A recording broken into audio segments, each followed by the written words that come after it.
Hey everyone, welcome back to the channel. Today we're diving into something that could literally transform your life. Imagine waking up every day and feeling like success is just inevitable. Like the path ahead of you is clear, and you're naturally moving toward your goals without that constant uphill battle. Sound too good to be true? Well, what if I told you that the key isn't grinding harder or pushing yourself to exhaustion? What if the secret was actually working smarter by designing the perfect environment for your success? That's right. Today we're talking about environment design, the science of structuring everything around you to make success the default option rather than the exception.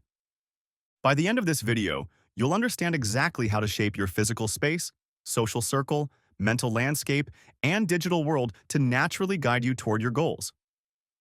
We'll look at real examples from some of the world's most successful people and give you actionable steps you can implement immediately. If you're tired of forcing yourself to stay motivated and want a more sustainable approach to achieving your dreams, this video is for you. Let's dive in. Let's start with something you can see and touch, your physical environment. Have you ever wondered why Steve Jobs wore virtually the same outfit every day?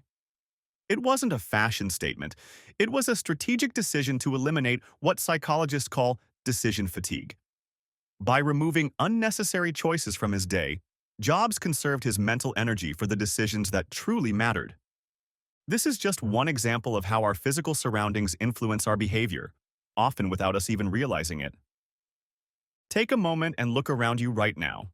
Does your environment help or hinder your goals? Be honest with yourself. If you want to read more books this year, are they hidden away in a bookshelf in the corner, or prominently displayed where you'll see them every day? If you're trying to exercise regularly, are your running shoes buried in the closet or placed by the door as a visual reminder? James Clear, the author of Atomic Habits, puts it perfectly. Environment is the invisible hand that shapes human behavior. When you design your environment correctly, you're essentially putting yourself on autopilot toward your goals. Let me share a historical example. Thomas Edison, one of history's greatest inventors, meticulously designed his workspace to promote creativity and innovation. His laboratory was arranged to keep projects visible and materials accessible.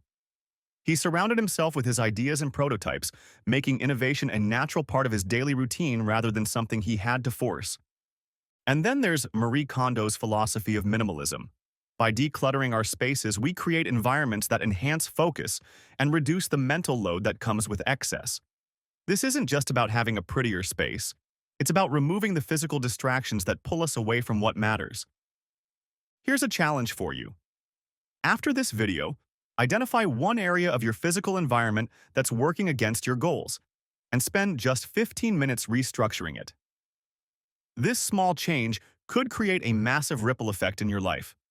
Now, let's talk about something even more important than your physical space, the people around you. There's a famous saying that you're the average of the 5 people you spend the most time with. While that might be an oversimplification, research strongly backs the core idea.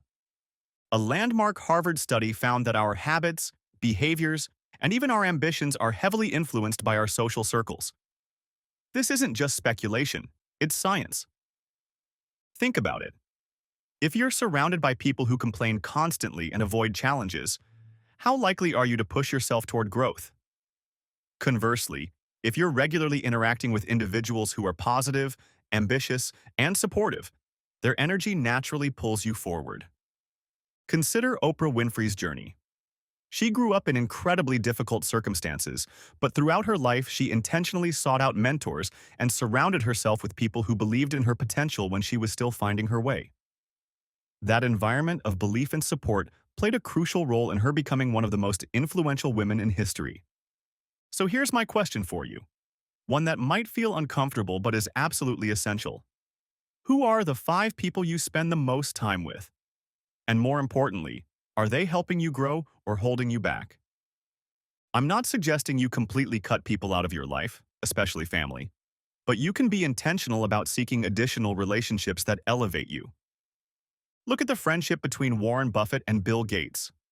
Despite being successful independently, they've built a relationship founded on exchanging ideas and challenging each other's thinking. They've created a micro-environment where growth is inevitable. Here are 3 practical steps you can take this week. Join a mastermind group or online community focused on your field. Reach out to someone you admire and ask for a coffee meeting. Audit your social media follows to ensure you're consuming content from people who inspire you. Remember, this isn't about being calculating with relationships. It's about being intentional with the energy you allow into your life. Your physical environment shapes your actions. Your social environment influences your ambitions. But there's something even more fundamental: your mental environment. Your mental environment is everything you allow into your mind, the information you consume, the thoughts you repeatedly entertain, the beliefs you choose to adopt or challenge. This internal landscape might be invisible to others, but it's constantly shaping your decisions and, ultimately, your life outcomes. Consider Elon Musk. Regardless of what you think about him personally, it's undeniable that he's achieved extraordinary things. One of his defining characteristics? He maintained belief in his vision, even when respected experts insisted his goals were impossible. He carefully cultivated a mental environment of possibility rather than limitation. So how do you begin shaping your mental environment? Start with your inputs. The books you read, the podcasts you listen to, the conversations you engage in, these aren't just passive entertainment. They're actively programming your mind. Olympic swimmer Michael Phelps offers us another powerful example. Before races, he would visualize every detail, each stroke, turn, and breath, creating a mental rehearsal so complete that his body knew exactly what to do when the moment arrived. His coach, Bob Bowman, helped him cultivate this mental discipline that contributed to making him the most decorated Olympian of all time. Here's a practice I've personally found transformative: keeping a wins journal. Each evening, I write down 3 things that went well that day, no matter how small. Over time, this trains your brain to notice the positive rather than defaulting to the negative. Tony Robbins, who has coached countless high performers, uses daily affirmations and visualization techniques to maintain a peak mental state. While some might dismiss these practices as woo-woo, the neurological research behind them is solid. We are literally reshaping our neural pathways when we consistently direct our thoughts. Your challenge: for the next 7 days, spend the first 10 minutes of your morning intentionally programming your mental environment. This could be through meditation, affirmations, visualization, or simply reading something that inspires you. Pay attention to how this small shift affects your entire day. Now, let's talk about something our predecessors never had to deal with: our digital environment. Be honest. What's the first thing you do when you wake up? If you're like most people, you probably reach for your phone and begin consuming emails, social media, news, before you've even fully opened your eyes. In today's world, your digital environment has an enormous impact on your productivity, focus, and even your sense of what's possible. The average American checks their phone 96 times a day. That's once every 10 minutes of waking life. Here's an experiment I want you to try. Declutter your digital space just like you would your physical one. Start with your phone, the device most of us interact with constantly. Unfollow accounts that leave you feeling drained or inadequate.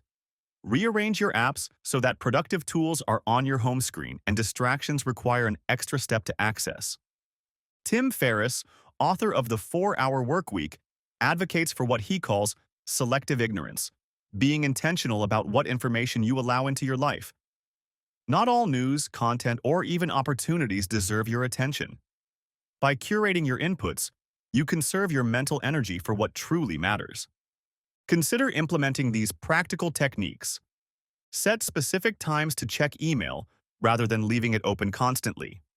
Use app timers to limit social media use. Turn off notifications for all but the most essential communications. Try the digital sunset technique used by leaders like Jeff Bezos and Ariana Huffington. No screens for at least an hour before bed. I recently went through my own email and unsubscribed from over 50 newsletters that weren't adding value. The result? I've reclaimed hours each week and feel significantly less overwhelmed when I open my inbox. Your digital environment is uniquely personal, but also uniquely powerful in shaping your daily experience. Take control of it, and you'll be amazed at how much mental space you reclaim.